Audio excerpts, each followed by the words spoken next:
Good morning all of you. मैं विवेक कुमार रोजाना की तरह लेकर उपस्थित हूँ डेली करंट अफेयर्स एनालिसिस। मेरे प्यारे साथियों, आज है 17 सितंबर 2020 और वार है थर्सडे और आज है विश्वकर्मा जयंती। तो आप सभी को विश्वकर्मा जयंती की हार्दिक बधाई एवं शुभकामनाएं। साथियों, आज 17 सितंबर 2020 का करंट अफेयर शुरू करने से पहले हम बात करते हैं last day question of the day के आंसर की। क्वेश्चन ऑफ द डे में जो हमने क्वेश्चन पूछा था उसके आंसर की। साथियों, लास्ट डे हमने क्वेश्चन ऑफ द डे में क्वेश्चन पूछा था कि निम्न में से भारतीय लोक प्रशासन संस्थान IIPA के अध्यक्ष कौन है। ऑप्शन ए राष्ट्रपति, ऑप्शन बी उपराष्ट्रपति, ऑप्शन सी प्रधानमंत्री और ऑप्शन डी गृह मंत्री। साथियों, मेरे भारतीय लोक प्रशासन संस्थान IIPA मतलब क्या है? Indian institute of public administration. इसके अध्यक्ष कौन है? उपराष्ट्रपति। ऑप्शन बी राइट आंसर था हमारे लास्ट डे के क्वेश्चन का, उपराष्ट्रपति। साथियों, मेरे वर्तमान में उपराष्ट्रपति कौन है? वेंकैया नायडू। तो vice president of India Venkaiah Naidu IIPA के पदेन अध्यक्ष हैं। साथियों, भारतीय लोक प्रशासन संस्थान केंद्रीय कार्मिक मंत्रालय के तहत एक शोध और प्रशिक्षण संगठन है। जनजातीय मामलों के मंत्रालय और भारतीय लोक प्रशासन संस्थान ने केंद्रीय जनजातीय मामलों के मंत्री श्री अर्जुन मुंडा की अध्यक्षता में आभासी मंच के माध्यम से 2 दिवसीय राष्ट्रीय जनजातीय अनुसंधान सम्मेलन का आयोजन किया है। तो मेरे प्यारे साथियों, ये था कल का हमारा क्वेश्चन ऑफ द डे का answer. Right answer option B, उपराष्ट्रपति। जब दुनिया तुम पर उंगलियां उठाए, जब दुनिया तुम पर उंगलियां उठाए, जब लोग तुम्हारे रास्ते में मुश्किलें बिछाए, तो न हार हौसला इन मुश्किलों के आगे, खुद को साबित कर विजेता, तो पलटवार कर, तो पलटवार कर।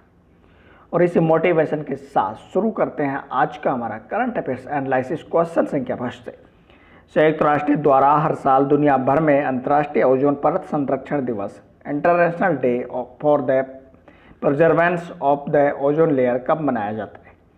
ऑप्शन ए 5 सितंबर को, ऑप्शन बी 17 सितंबर को, ऑप्शन सी 14 सितंबर को, ऑप्शन डी 16 सितंबर को। तो साथियों, मेरे international day for प्रिजर्वेंस of the ozone अंतर्राष्ट्रीय ओजोन परत संरक्षण दिवस मनाया जाता है 16 सितंबर को प्रत्येक वर्ष। ऑप्शन डी राइट आंसर है 16 सितंबर को। साथियों, मेरे वर्ष 2020 की बात की जाए तो वर्ष 2020 के लिए इस दिन का थीम क्या है, विषय क्या है? Ozone for life, 35 years of ozone layer protection. अर्थात ये वियना कन्वेंशन के 35 वर्षों को चिन्हित करने के लिए इस वर्ष का विषय रखा गया है।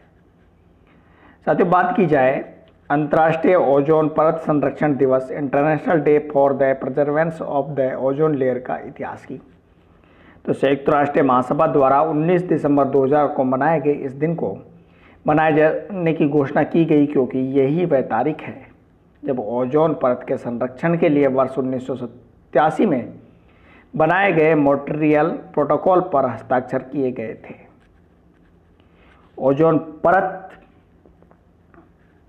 की खोज वर्ष 1913 में फ्रांस के भौतिकविदों फैब्रिक चार्ल्स और हेनरी, क्या नाम है, हेनरी बुसोन ने की थी। ओजोन परत गैस की एक नाजुक परत ढाल है जो पृथ्वी को सूर्य की किरणों के हानिकारक प्रभाव से बचाने का काम करती है और इस प्रकार ये पृथ्वी पर जीवन को संरक्षित करने में अहम भूमिका निभाती है। बात की जाए UN एनवायरनमेंट यानी कि यूनाइटेड नेशंस एनवायरनमेंट प्रोग्राम संयुक्त राष्ट्र पर्यावरण कार्यक्रम की, तो इसकी स्थापना 5 जून 1972 को हुई थी और 5 जून को विश्व पर्यावरण दिवस मनाया जाता है। इसका मुख्यालय केन्या के नैरोबी में है और इसके प्रमुख है इंगर एंडरसन। नेक्स्ट क्वेश्चन संख्या 2। बैडमिंटन वर्ल्ड फेडरेशन BWF ने किस देश में 3 से 11 अक्टूबर 2020 के दौरान होने वाले थॉमस कप और उबेर कप को 2021 के लिए स्थगित करने की घोषणा की है। Option A Denmark, option B Kenya, option C Lebanon, option D Spain. Badminton world federation ने थॉमस कप और उबेर कप को स्थगित करने की घोषणा की है और ये किस स्थान पर आयोजित होने थे? डेनमार्क में। ऑप्शन ए राइट आंसर है डेनमार्क में। साथियों मेरे ये निर्णय इस समय लिया गया है, ऐसे समय में लिया गया है जब कोविड-19 महामारी के कारण टूर्नामेंट में हिस्सा लेने वाले कई देश पीछे हटने लग गए और पीछे हटे हैं, तो इसके बाद ये निर्णय लिया गया है। बात की जाए बैडमिंटन वर्ल्ड फेडरेशन यानी कि BWF की, तो इसकी स्थापना 5 जुलाई 1934 को हुई थी। इसका मुख्यालय मलेशिया के कुआलालंपुर में है और इसके अध्यक्ष पॉल एरिक होयर लार्सन है। नेक्स्ट क्वेश्चन संख्या 3, निम्न में से कौन से अभिनेता यानी कि बॉलीवुड अभिनेता अमेजन एलेक्सा को अपनी आवाज़ देने वाले पहले भारतीय सेलिब्रिटी बने? Option A Shahrukh Khan, option B Amitabh Bachchan, option A Ranbir Kapoor, option D Ayushmann Khurrana. Amazon Alexa को अपनी आवाज़ देने वाले पहले भारतीय सेलिब्रिटी जो बने उनका नाम है अमिताभ बच्चन, बिग बी अमिताभ बच्चन। साथियों मेरे यह डील जो है, इस डील के बाद से अब Alexa user, Amazon Alexa users Amitabh Bachchan की आवाज़ वाले एलेक्सा को खरीदकर अमिताभ बच्चन की दमदार आवाज़ का अनुभव प्राप्त कर सकेंगे। साथियों एलेक्सा से हेलो टू अमिताभ बच्चन और एलेक्सा वॉइस असिस्टेंट जो है Amazon.com INC की ब्रांच है।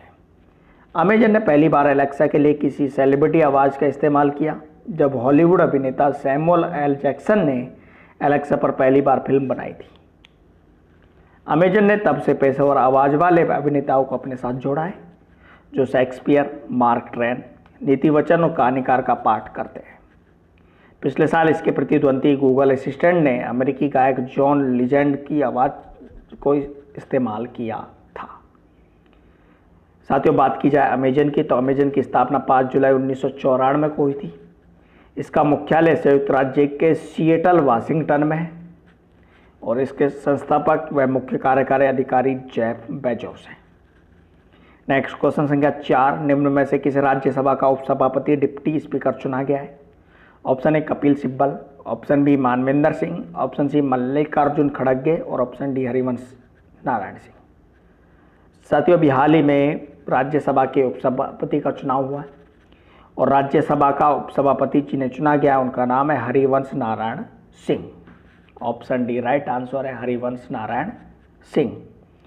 साथियों हरिवंश नारायण सिंह ने आरजेडी नेता मनोज झा को ध्वनिमत से हराया है और जो आरजेडी नेता थे मनोज झा उनको कांग्रेस समेत विपक्षी दलों ने संयुक्त उम्मीदवार बनाया था। नेक्स्ट क्वेश्चन संख्या 5, निम्न में से कौन व्यक्ति जापान के नए प्रधानमंत्री बने हैं? Option A Yoshihide Suga, option B पिनालिस रेमंड, ऑप्शन सी जोशिपा गन, ऑप्शन डी मिजाला Adidas.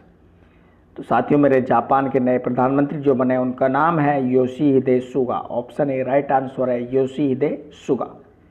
Yoshihide Suga new prime minister of Japan. Japan की संसद ने इन्हें प्रधानमंत्री चुन लिया है और सत्तारूढ़ पार्टी प्रधानमंत्री शिंजो आबे के उत्तराधिकारी चुनने के लिए आंतरिक मतदान हुए जिसमें योशिहिदे सुगा को सत्तारूढ़ लिबरल डेमोक्रेटिक पार्टी में 377 वोट प्राप्त हुए, जबकि अन्य दो दावेदारों को कितने मिले? 157 वोट मिले।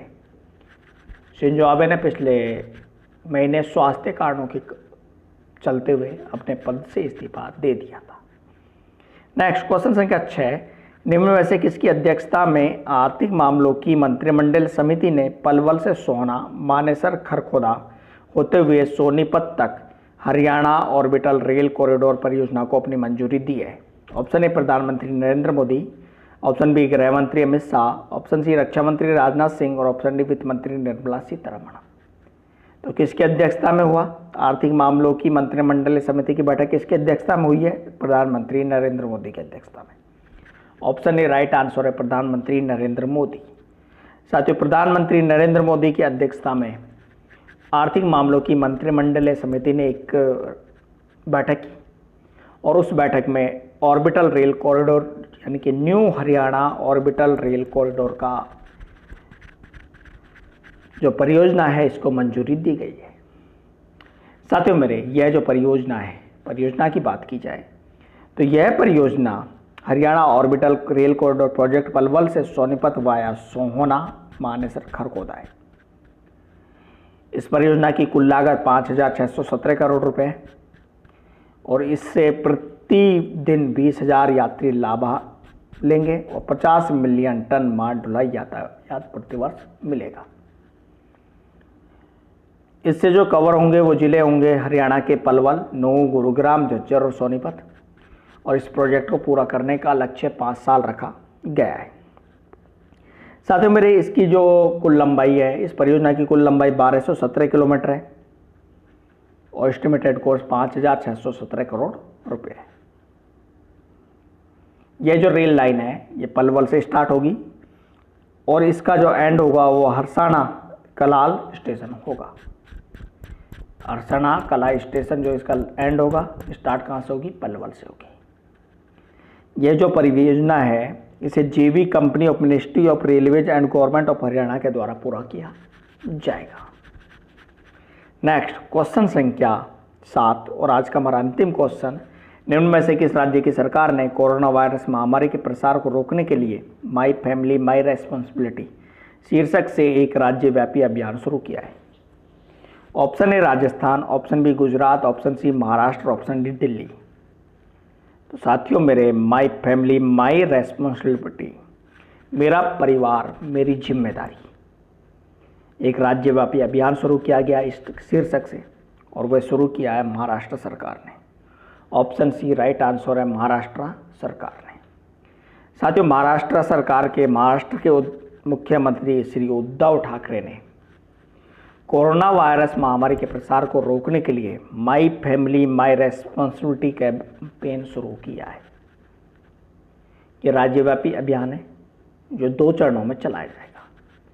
इस अभियान का पहला चरण जो है वो 10 अक्टूबर से शुरू होगा, 10 अक्टूबर तक चलेगा और दूसरा चरण 12 से लेकर 24 अक्टूबर तक चलेगा। साथियों, इस अभियान की बात की जाए तो इस अभियान के तहत municipal corporation of greater Mumbai PMC द्वारा नागरिकों के बुखार, कम ऑक्सीजन स्तर और अन्य कोविड-19 लक्षणों की जांच करने डोर टू डोर सर्वे किया जाएगा। और इस अभियान का उद्देश्य कोरोना वायरस प्रकोप के नियंत्रण के लिए प्रभावी स्वास्थ्य देखभाल शिक्षा प्राप्त करना है। तो मेरे प्यारे साथियों, ये था आज का हमारा करंट अफेयर्स जीके का एनालिसिस। और अब बात करते हैं आज के क्वेश्चन ऑफ द डे की। आज का हमारा क्वेश्चन ऑफ द डे है, निम्न में से किस भारतीय को यूरो मनी द्वारा 2020 का लाइफ टाइम अचीवमेंट अवार्ड दिया गया है?